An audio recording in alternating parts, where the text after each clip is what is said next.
Welcome back to the LEC in the latest iteration of G2 versus Fnatic rivalry. Fnatic comes out on top, and I'm joined by Wunder about to hear more about this victory. Wunder, thank you so much for joining me. Thank you. Yeah, it does feel like a bit of a tell us all this time. You know, no matter how many players change, it does feel like G2 and Fnatic rivalry always brings that extra layer of hype or perhaps stake. So you play both sides of the rivalry. So how does it feel to play it out on the Fnatic side and this time also win it? I mean, of course, this time it's different because in the past, when I played for G2, my part in the rivalry was like winning for caps or winning for whoever left the team and then joined ours. Now I'm kind of in that position, so now I want to win against my old team, and I also want to win against my old teammates.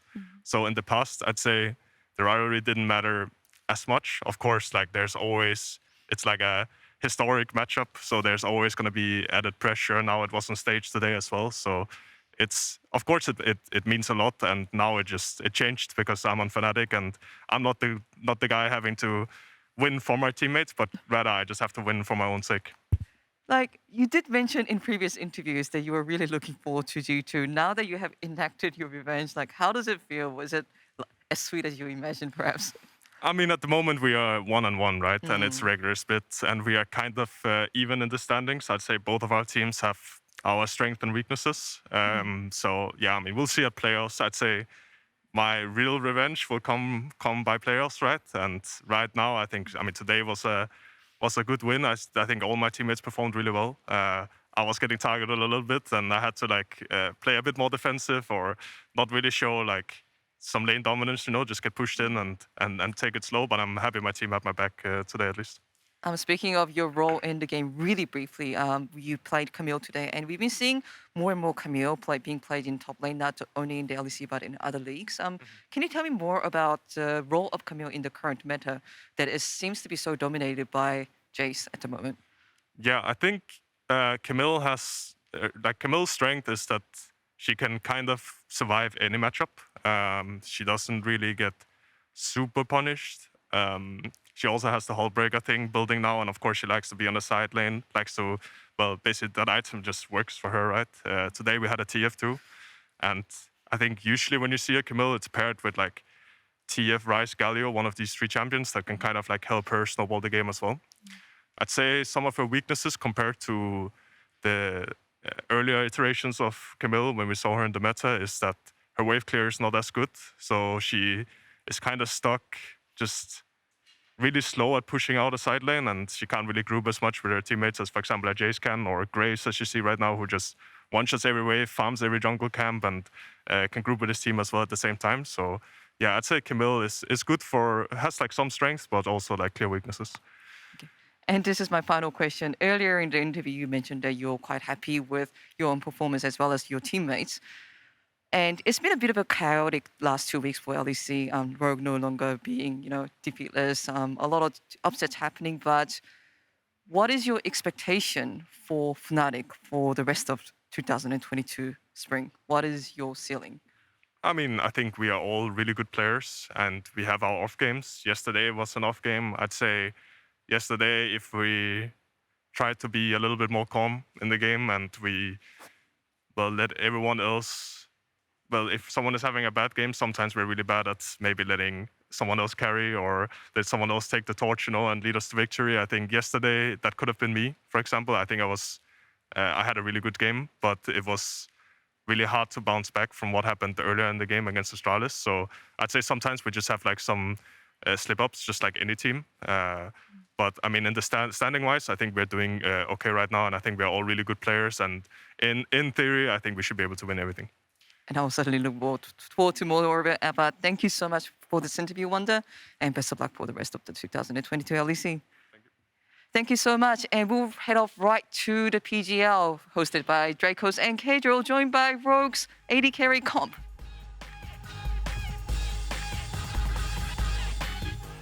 Welcome to the LEC post-game lobby. You heard it from Ashley already, but I'm Drakos. That's Caedrel. Behind us in the big fat TV is none other than Comp, securing a playoff spot in week 6. How does it feel, my friend? Is it just like a weight off your shoulders? Was it inevitability? How do you feel about actually securing that spot? Well, it kind of feels surreal because It's kind of my first time in the playoffs in the LEC. Sorry, Caedrel, I got there first, but yeah, I mean, I feel very happy for sure, especially after the events that happened last year, right? So, yeah. That was fantastic. That is brutal. It was the first 10 seconds. Yeah, just light them up. I like it. Me and Comp have a history. We played together on LDLC. Wow. Yeah, the first time I roll swapped, we played together in France. Wow. True. Was he good back then, or were you like, God, this guy's get him out of here? I think we were decent. It was like, I remember you playing Trundle, I think. And I remember like we were going to many restaurants and stuff, having fun. It was nice. Good times. Good times. The vibes are always good with Caedrel, I agree. But before we talk a little bit more about you, I want to talk a little bit about this G2 versus Fnatic game. Me and Caedrel cast it, so you got to hear us talk about it for as long as the game went on. What was your thoughts on the game, Comp? What stood out to you? Okay, well, I'm not gonna lie, then it was fully the early game, right? But from what I just saw, it just felt like Fnatic didn't really give a lot of windows to G2. And I just, the opposite actually. Oh yeah, actually that one. And also like, I feel like it's just more about everyone playing comfort. For example, for many people, they might think like Hylissang is trolling, picking Pyke with Jinx and blind picking Pyke when enemy have last pick support. But I just think he's just really confident with the jump, and enemies are not also very confident counter picking it, right? So it just felt like everyone had comfort picks who had Jinx on upset, TF on humanoid, and yeah. Just felt like Fnatic had the control the whole game. How do you feel about these comps? Because you guys played against the same kind of thing with Vitality, with this Camille Galio dive. We see it again coming in from kind of the dive comps or the single target damage comps. Do you think that this composition is kind of really strong with the roaming mid facilitating the rest of the team? Or is it something that you can kind of control and weather the storm? Because I feel like a lot of these comps, they try to force things, but if you don't give them a window, they can't really do anything. Do you think they need to force even harder? Honestly, if I was a fellow this game, I wouldn't really enjoy my time. It's just, I feel like, for example, in my game specifically, I had Tamkins, right? So I was really being chilling, kinda. So I just think they could probably have a better support option this game. Maybe, I'm not sure about the bans, I don't really remember, but something like Tamkins or a Galio could be really good for them and just look to peel back in team fights and give space to Aphelios, right, to play the game. Yeah, it definitely was a difficult game for FLICKR. He did have a couple of good moments, but just the second anyone got on top of him, and Hylissang continues just to hit those hooks in lane. And you highlighted it earlier. A lot of people maybe not comfortable against him in that matchup, and he's certainly comfortable in the pick. To the surprise of no one, he is the Kia player of the game, 72% of the votes. How do you, I don't know if you've had the chance to scrim against Hylissang Pyke. Do you think this is the thing that as more people are prepared for this pick specifically? Because I feel like we've seen 2 lane phases where he just wins the lane at level 1 and then an enemy team can't actually play the game. Yeah, honestly, I just think the average support player will never be confident to play Pyke as Hylissang does, right? Especially in a competitive game. It's this type of pick that can actually win you or lose you the game, right? So, yeah, it just shows that he actually doesn't care, right? And he just picks it whenever he wants. I love it. I love Hylissang Pyke. Every time the camera pans bot, it's panning there because he's charging a Q every single time. All right, and speaking of the camera panning, you might notice that we're wearing not show shoes. We're not wearing formal. This is because we were on Cash Desk. We didn't actually plan to be here. Legs when we cast. We're subbed in. Yeah, sometimes we don't even wear shoes. So for context, Comp, sorry, you're getting dragged into this explanation. I just need to tell the people at home in case they're wondering. The purple socks with the white shoes. The socks and the Pumas are not the normal caster attire or the Gyaxos and the, what do these say? Go far, feel good. Just clearing that up. Anyway, speaking of going far and feeling good, let's take a look at the standings after week 6. Comp, you're sitting on top. You're towering over everyone. Here's my question. We know top 4 is important because then you have the double elimination. Does it mean something to you to get first place? Because as you highlight, this is your first playoffs. Is it just playoffs that you care about, or do you want to be like #1 at the end of the regular season? We for sure aim for #1. I think anything less would be kind of a disappointment for us. I mean, of course, we wouldn't feel like it's the end of the world, right? And we'll still be focused for playoffs. But for sure, everyone aims for top 1, and we're very confident that we're gonna get it. And just talking about scrims quickly, because we mentioned this earlier on the cast about Alphari talking about Rogue and how good of a scrim partner there are, because sometimes, I mean, from my experience as well, scrims devolve into fiestas. But Alphari said, Rogue is such a good team to scrim because it never really devolves into fiestas. How do you kind of approach that mindset of just saying, like, back off, we'll play the game slow in a scrim, we won't test limits, we just want to work on fundamentals? I mean, honestly, I just think it's really important that everyone understands that every day you have 5 games that you actually need to put 100%, and then honestly you can just go in solo, you can play Janna, flash my top, like no one cares, right? But everyone knows that like those 5 games every day are the most important of the day. So we are all like being very professional during scrim hours, and we just try to treat them as a professional game, right? Because there is no difference between a scrimming game an official game if you actually treat it like that. So. And how's the environment in Rogue? Not so much like the team atmosphere, but how many people are like facilitating, helping? I know I saw last year the Rogue chef cook some amazing food. Are you having a good time there? Oh man, yeah, they're so good, man. They're so good. It's actually crazy. I'm jealous. I've never had that in a previous team, honestly. It's just like I remember back in LDLC, I legit had my mid laner cooking for us every day. But it was so also his food were really good, not gonna lie. But yeah, it's a first time experience having a chef that good, honestly, because. Like, he can cook whatever you want, but he's just so creative with the way he cooks, right? So it's just been great. It's a food gap. I just love this because every time we're like support staff, people are like, I can talk about the coach, I can talk about the sports psychologist, I'm gonna talk about the chef. Gillies did the same thing earlier today. He's like, SK environment, it's great. We have great food all the time. It's true. It's a pro player life though, because if you don't have a chef, you're forced to order 2 times a day. It's the Lieferando lifestyle. It's the Lieferando, it's the Walt, it's time to order, no. I'm hungry. Yeah. Not so much cooking. And this is the things that really matter, people, if you don't know. Past the chef thing, the race for playoffs is also important. Rogue have obviously locked their spot, but there's still a lot of other teams in contention. I would love to hear your thoughts on 2 teams specifically. I'd love to hear your thoughts first on Mad Lions as a team that, you know, maybe looking a little bit difficult for contention, and also on Misfits and how strong you think they are. Honestly, I mean, I will talk about Misfits first. I honestly believe they're actually the second best team right now in the LEC. Even though, like, for many people that might sound crazy, if it's neither Fnatic nor G2, right? But yeah, I just feel like they're so good at the way they play, and they seem like a very consistent team, right? And especially in scrims, I feel like they might be like one of the hardest scrim partners that we have so far. So yeah, I would actually put them second best team in the LEC right now. That's interesting. And before you move on to Mad Lions, quick question. Yep. Do you think Mad will make playoffs? Because this discussion's kind of hovering around with XL, kind of rising up. Vitality might make it. Who do you think might not be the team to make it? Wait, can you actually remind me the score that those 3 teams have, like Mad, So Mad Vitality, is and XL? five wins. Vitality is 6 wins because they're 6-7 now because they lost to you today. SK is also 5 wins. Can we get standings? Thank you, production. I'm trying to recall it from memory. If you can see this now. There you go. So who do you think is actually going to miss playoffs? Because it's pretty tight there at the bottom. Wait, actually, I didn't even realize SK are even with Mad right now. That's actually crazy. Well, I mean, it's hard to say right now. For now, considering their performance this week and the previous one, I would probably say no. They might miss it like on a slight chance, but still they have like... They were the champions 2 times in a row, like last year, right? And they have players like Eloya and Kaiser, so I'm pretty sure they will, for sure, give their 110% to not miss playoffs, because it would be a very big disappointment, I suppose, for this kind of players. Yeah. But you did say they'd give 110%, not that they would make playoffs, which I think gives me the answer to that question, Comp, whether or not you intended to. That said, we're just going to have to see. Obviously, there's still 5 games left. A lot can change. If you've ever watched the LEC any season in the past few years, you know that... Tell me about it. It gets really tight. Yeah, you have 4% chance to miss playoffs, and you miss playoffs? Yeah. The odds are tight. There are miracle runs. Let's just say we had a 96% chance. Yeah, there are a lot of collapses. Anyway, let's check on something that's less to do with playoffs and more to do with strong performances. It's the Kia Player of the Game leaderboard. Currently, VTO absolutely smashing, followed by Hillisang and Mickey X.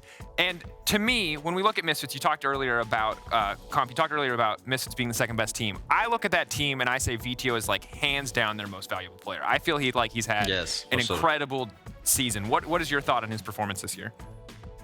I mean, I completely agree with you. I feel like this team wouldn't function the same if they didn't have VTO. I feel like without VTO, I might not even put them in a playoffs contention. Maybe I would put them around 6th or 7th. Wow. But VTO for sure makes the biggest difference for this team, and it's just the most reliable by far player that they have right now. So yeah, it's been a very good split by him.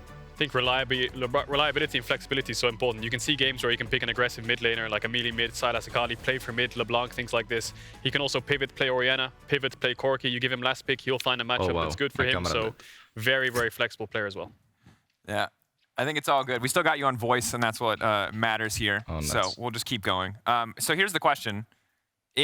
And I know it's difficult because you're playing on a team, and obviously it'd be great if a rogue player could win MVP, but is VTO Spring MVP? I'm leaning towards yes at this particular moment. Comp, what are your thoughts? Is there anyone in the running for MVP right now in Spring? Wait, sorry, actually, because we have some camera issues here, and I actually don't know how to put the camera back. That's fine. It actually No, doesn't, dude, so. look, technology is hard. I had to do a telestrator the Yeah, other day it's where I had to actually click hard. on a screen and draw. Way harder than it looks. It's like the bane of our existence recently. So it's Number one all counter. good. Number one counter right now.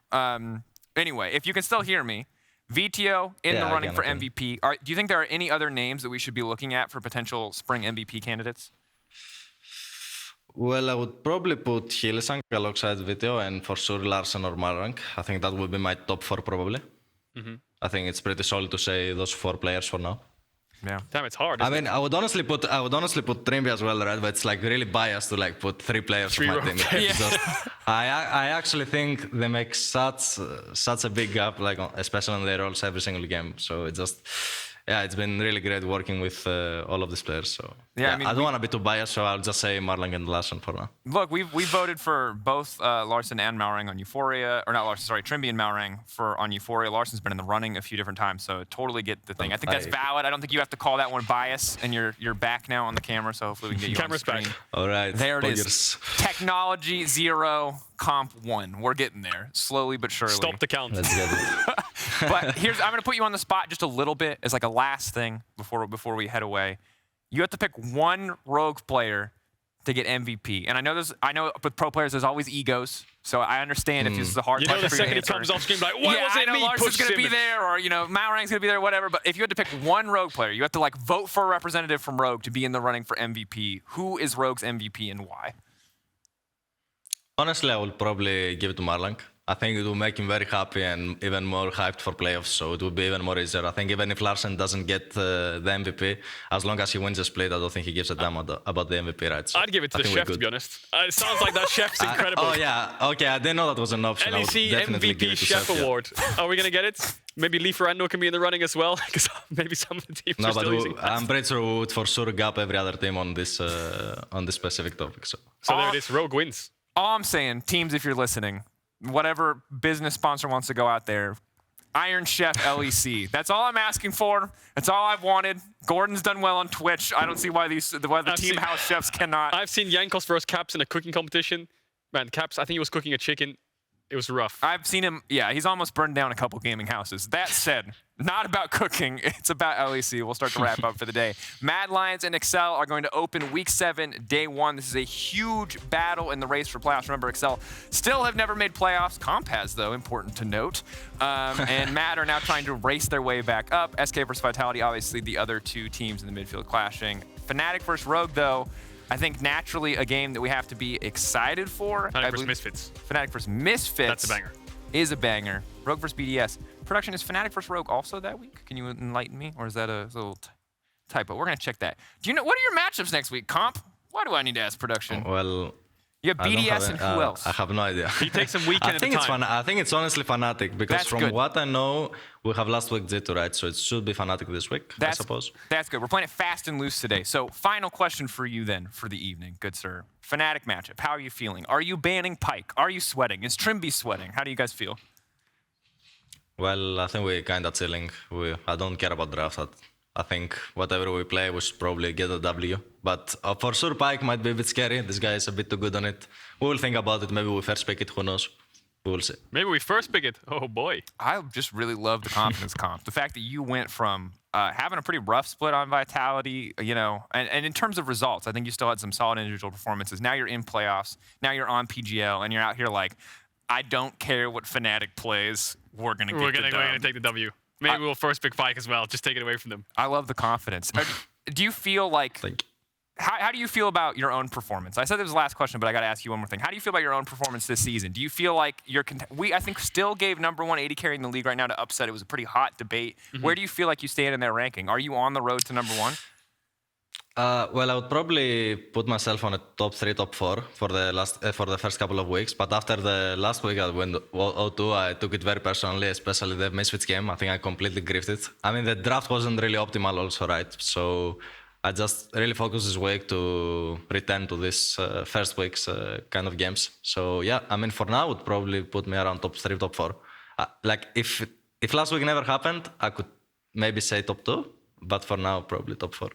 I like that you're playing it humble. Well, best of 5s are ultimately where those things are really quantified, and we'll get to see how you perform in those best of fives later in the season. For now, we'll hope that you can secure number 1, and if not that, at least top 4. Thank you so much for joining us, Comp. That's going to be all from us for this weekend.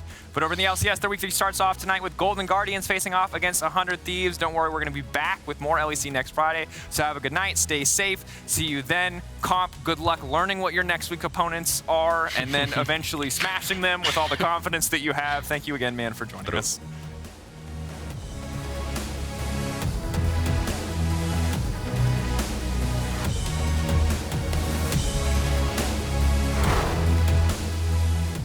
Welcome to Berlin, Germany, home of the LEC for week 6 of the spring season.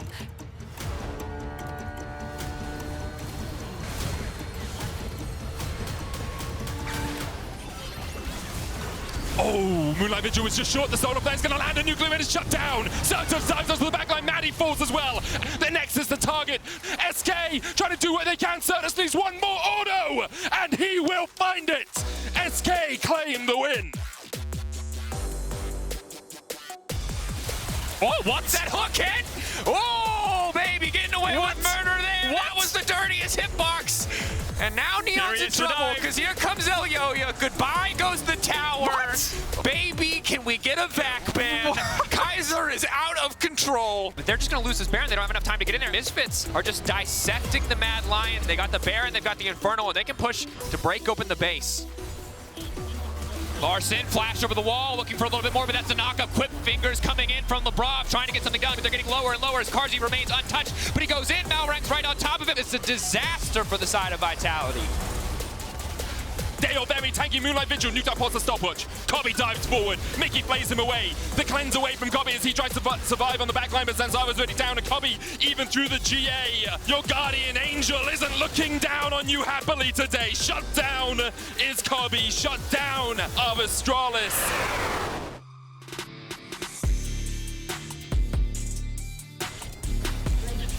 Traps coming out. Volibear pulled back. Jankos can heal back up to get a little bit more down. Big ulti comes in from FLICKR onto the backside, but Razork and Wunder. Blink Humanoid goes in, goes golden. A bit of a Messiah play to kick things off. Caps, though, will not go down. The shield coming up just in time to stop the execution, but it does not matter because finally, after 2 attempts, the third will finally land. Razork finds the ult, and Fnatic will look to find the win.